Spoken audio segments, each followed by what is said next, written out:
भक्ति की प्रथम श्रेणी है सफलता। एक आलसी लेकिन भोला भाला युवक था। आनंद दिन भर कोई काम नहीं करता, बस खाता ही रहता और सोता रहता था।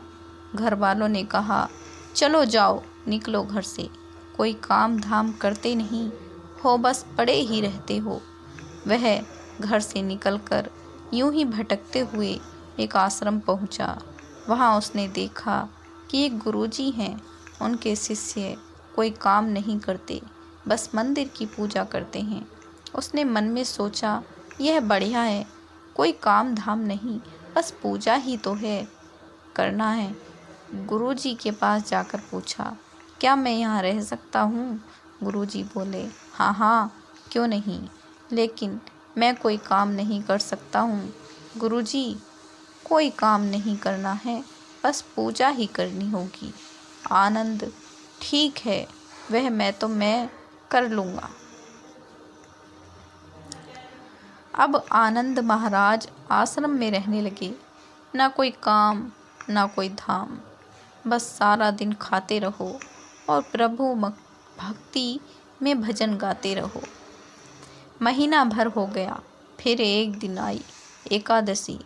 उसने रसोई में जाकर देखा, खाने की कोई तैयारी नहीं थी। उसने गुरुजी से पूछा, आज खाना नहीं बनेगा क्या?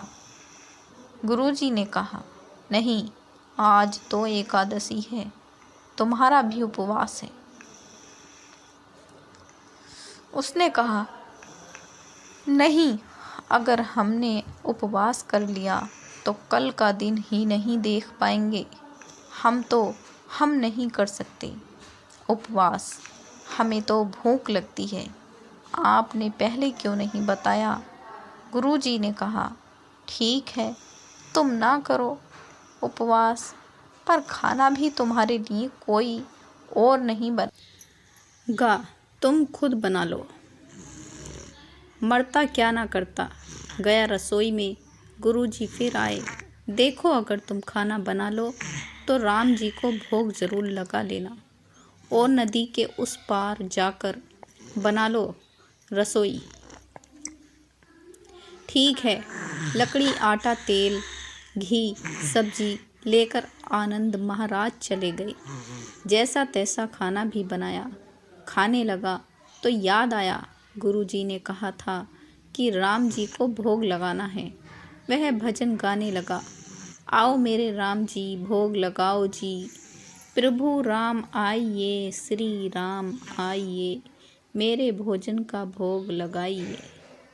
कोई ना आया तो बेचैन हो गया कि यहाँ तो भूख लग रही है और राम जी आ ही नहीं रहे। भोला मानस जानता नहीं था कि प्रभु साक्षात तो आएंगे नहीं, पर गुरुजी की बात मानना जरूरी है। फिर उसने कहा, देखो प्रभु राम जी, मैं समझ गया कि आप क्यों नहीं आ रहे हैं। मैंने रूखा सूखा बनाया है और आपको तर माल खाने की आदत है, इसलिए नहीं आ रहे हैं। तो सुनो प्रभु, आज वहाँ भी कुछ नहीं बना है। सबकी एकादशी है, खाना हो तो या भोग ही खा लो। श्री राम अपने भक्त की सरलता पर बड़े मुस्कुराए और माता सीता के साथ प्रकट हो गए। भक्त असमंजस में, गुरुजी ने तो कहा था कि राम जी आएंगे, पर यहाँ तो माता सीता भी आई हैं और मैंने तो भोजन बस 2 लोगों का बनाया है। चलो कोई बात नहीं, आज इन्हें ही खिला देते हैं। बोला, प्रभु मैं भूखा रह गया, लेकिन मुझे आप दोनों को देखकर बड़ा अच्छा लग रहा है। लेकिन अगली एकादशी पर ऐसा ना करना, पहले बता देना कि कितने जन आ रहे हो, और हाँ, थोड़ा जल्दी आ जाना। राम जी उसकी बात पर बड़े मुदित हुए, प्रसाद ग्रहण करके चले गए। अगली एकादशी तक यह भोला मानस सब भूल गया। उसे लगा प्रभु ऐसे ही आते होंगे और प्रसाद ग्रहण करते होंगे। फिर एकादशी आई। गुरुजी से कहा, मैं चला अपना खाना बनाने, पर गुरुजी थोड़ा ज़्यादा अनाज लगेगा, वहाँ 2 लोग आते हैं। गुरुजी मुस्कुराए, भूख के मारे बावला हैं। ठीक है, ले जा और अनाज ले जा। अब की बार उसने 3 लोगों का खाना बनाया, फिर गुहार लगाई, प्रभु राम आइए, सीता राम आइए, मेरे भोजन का भोग लगाइए। प्रभु की महिमा भी निराली है। भक्त के साथ कौतुक करने में उन्हें भी बड़ा मज़ा आता है। इस बार वे अपने भाई लक्ष्मण, भरत, शत्रुघ्न और हनुमान जी को लेकर आ गए। भक्त को चक्कर आ गए। यह क्या हुआ? एक का भोजन बनाया तो 2 आए, आज 2 का खाना ज़्यादा बनाया तो पूरा खानदान आ गया। लगता है आज भी भूखा ही रहना पड़ेगा। सबको भोजन लगाया और बैठे बैठे देखता रहा। अनजाने ही उसकी भी एकादशी हो गई। फिर अगली एकादशी आने से पहले गुरुजी से कहा, गुरुजी, ये आपके प्रभु राम जी अकेले क्यों नहीं आते? हर बार कितने सारे लोग ले आते हैं, इस बार अनाज ज़्यादा देना। गुरुजी को लगा कहीं यह अनाज बेचता तो नहीं है, देखना पड़ेगा जाकर। भंडार में कहा, इसे जितना अनाज चाहिए दे दो, और छुपकर उसे देखने चल पड़े। इस बार आनंद ने सोचा, खाना पहले नहीं बनाऊंगा, पता नहीं कितने लोग आ जाएं। पहले बुला लेता हूँ, फिर बनाता हूँ।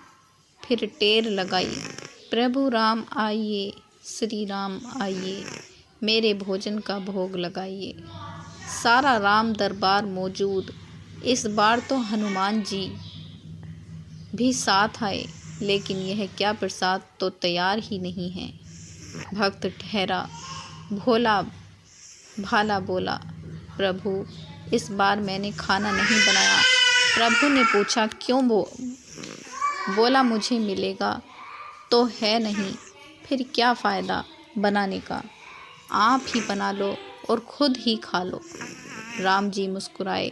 सीता माता भी गदगद हो गईं। उसके मासूम जवाब से लक्ष्मण जी बोले, क्या करें प्रभु? प्रभु बोले, भक्त की इच्छा है, पूरी तो करनी पड़ेगी। चलो लग जाओ काम से। लक्ष्मण जी ने लकड़ी उठाई, माता सीता आटा सानने लगी। भक्त एक तरफ बैठकर देखता रहा। माता सीता रसोई बना रही थी तो कई ऋषि मुनि यक्ष गणधर्व प्रसाद लेने आने लगे। इधर गुरुजी ने देखा खाना तो बना नहीं, भक्त एक कोने में बैठा है। पूछा, बेटा क्या बात है, खाना क्यों नहीं बनाया? बोला, अच्छा किया गुरुजी आप आ गए, देखिए कितने लोग आते हैं प्रभु के साथ। गुरुजी बोले, मुझे तो कुछ नहीं दिख रहा तुम्हारे और अनाज के सिवा। भक्त ने माथा पकड़ लिया। एक तो इतनी मेहनत करवाते हैं, प्रभु भूखा भी रखते हैं और ऊपर से गुरुजी को दीख भी नहीं रही। यह और बड़ी मुसीबत है। प्रभु से कहा, आप गुरुजी को क्यों नहीं दिख रहे हैं? प्रभु बोले, मैं उन्हें नहीं देख सकता। बोला, क्यों?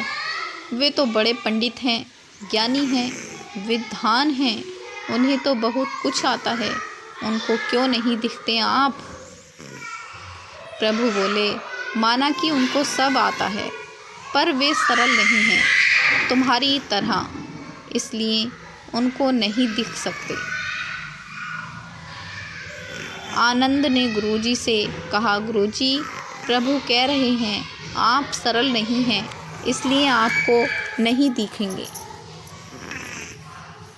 गुरुजी रोने लगे, वाकई मैंने सब कुछ पाया, पर सरलता नहीं पा सका तुम्हारी तरह, और प्रभु तो मन की सरलता से ही मिलते हैं। प्रभु प्रकट हो गए और गुरुजी को भी दर्शन दिए। इस तरह एक भक्त के कहने पर प्रभु ने रसोई भी बनाई।